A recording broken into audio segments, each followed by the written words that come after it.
Hello everyone, welcome to channel learn with ease. आज का topic है काउंटिंग रेशियोज का और हम सॉल्व करेंगे question number 118 and 119 chapter 3 TS Grewal की बुक से क्लास 12 अकाउंट्स।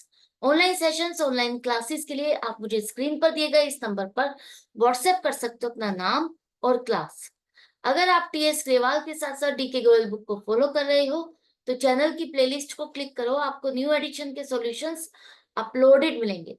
साथ में ही कम्युनिटी सेक्शन में एमसीक्यूज मिलेंगे क्विज के फॉर्मेट में और एमसीक्यूज के सॉल्यूशन शॉर्ट्स में।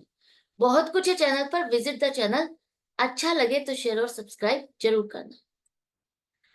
आपको यहाँ पर working capital turnover ratio calculate करनी है इस इंफॉर्मेशन के बेस पर। कैसे करोगे?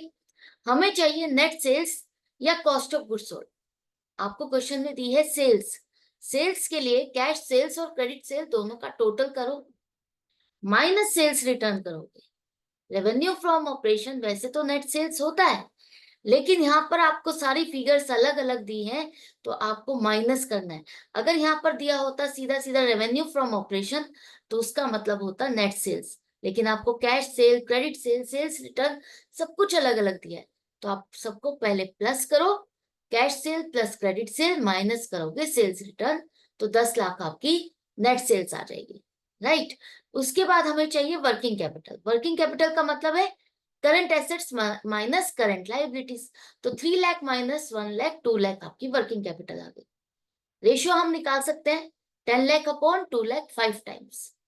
तो ये रेशियो आपकी क्या बता रही है कि 5 बार आप साल में अपनी वर्किंग कैपिटल को इन्वेस्ट करते हो सेल्स को जनरेट करने के लिए। नेक्स्ट क्वेश्चन 119, इसको बहुत ध्यान से समझना। यहां पर हमारे पास नेट सेल्स निकालने के लिए क्या इंफॉर्मेशन है? आपके पास इक्विटी शेयर कैपिटल दिए, क्या इसका यहाँ पर कोई यूज है? नहीं, कोई भी यूज नहीं है। जो भी इंफॉर्मेशन दी है जरूरी नहीं है उन सबका यहाँ पर यूज होगा। आपको ध्यान से यूज करना है। कुछ चीजें आपको कंफ्यूज करने के लिए दी जाएगी, तो इस चीज का कोई यहाँ पर यूज नहीं है इक्विटी शेयर कैपिटल का, भूल जाओ। इसके बाद आपको यहाँ पर कॉस्ट दी है।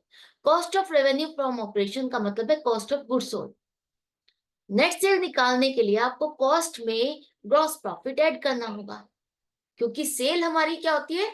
कॉस्ट प्लस प्रॉफिट, दोनों को टोटल करोगे तो सेल बनती है। हमें सेल चाहिए तो हमें कॉस्ट में प्रॉफिट को ऐड करना है, लेकिन ग्रॉस प्रॉफिट लिखा है कि वो भी आपका सेल का परसेंटेज है, वो भी 33 1/3%। इसको कैसे निकालोगे? हमें सेल को एज्यूम करना पड़ेगा।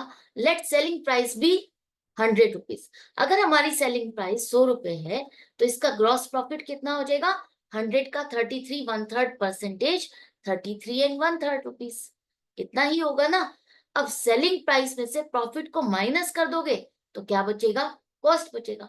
एक टिप सुन लो, एक इंपॉर्टेंट पॉइंट, जब भी आपका आंसर डेसिमल में आए तो डेसिमल को मत लेना।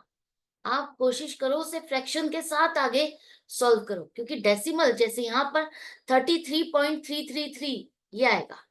अगर आप इसके साथ सॉल्व करते हो तो कहीं ना कहीं 4 5 रुपए ऊपर नीचे होगा, तो सिर्फ आंसर रॉन्ग हो सकता है। तो इट्स बेटर कि आप फ्रैक्शन के साथ ही इसको सॉल्व करो। तो 100 माइनस 100/3 करोगे तो कॉस्ट आ गई 200/3। आप इसको इस तरह से भी सॉल्व कर सकते हो, सीधा सीधा सेलिंग प्राइस 300 रुपीज लो, क्योंकि ये जो 33 1/3% है एक तरह से सेल का 1/3 हमें प्रॉफिट होता है। तो अगर 300 रुपए सेलिंग प्राइस है तो 100 रुपए प्रॉफिट है, और 300 में से 100 रुपीज का प्रॉफिट माइनस कर दोगे तो 200 रुपए कॉस्ट आ जाएगी। अदरवाइज आप सीधा सीधा इस तरह से भी कर सकते हो। 200/3 आपकी कॉस्ट आ गई। अब अगर हमारी टोटल कॉस्ट 20 लाख है तो क्या होगा? तो हमारी सेल कितनी होनी चाहिए? 20 लाख की अगर टोटल कॉस्ट है तो हम 20 लाख को डिवाइड करेंगे 200/3 से, ताकि हमें नंबर ऑफ पीसेस मिल जाए कि हमने कितने पीसेस बनाए। एक पीस को बनाने की कॉस्ट है 200/3। कितने पीस बनाए कि हमें 20 लाख रुपए की कॉस्ट आई, तो इसको आप 200/3 से डिवाइड करोगे, और फ्रैक्शन है तो रेसिप्रोकल हो जाएगा। तो divide by 200 multiplied by 3, number of pieces आ गए। अब आपको सेल निकालनी है तो मल्टीप्लाइड बाय 100 कर दो, तो 30 लाख रुपीज की आपकी टोटल सेल आ गई। राइट। इसके बाद यहाँ पर हमें वर्किंग कैपिटल चाहिए। वर्किंग कैपिटल के लिए करंट एसेट्स और करंट लायबिलिटीज आपको दी है, तो हम इजीली निकाल सकते हैं 10 लाख माइनस 2,50,000, 7,50,000। हम रेशो निकालेंगे क्योंकि दोनों चीज हमारे पास आ गई। 30 लाख अपॉन 7,50,000 4 टाइम्स। इस डिनोमिनेटर से ही आपको इसे डिवाइड करना है, 4 टाइम्स आपका आंसर आएगा। टर्नओवर रेशियो है तो टाइम्स में आएगा, याद रखना। इसका मतलब है आप साल में 4 बार वर्किंग कैपिटल को इन्वेस्ट करते हो अपनी सेल्स को जनरेट करने के लिए। तो ये 2 क्वेश्चन थे, आई होप आपको अच्छे से समझ में आ गए हैं। तो इसी तरह से कनेक्टेड रहो, सीखते रहो, समझते रहो। हम मिलेंगे नेक्स्ट वीडियो में नेक्स्ट क्वेश्चन के साथ। Goodbye and take care.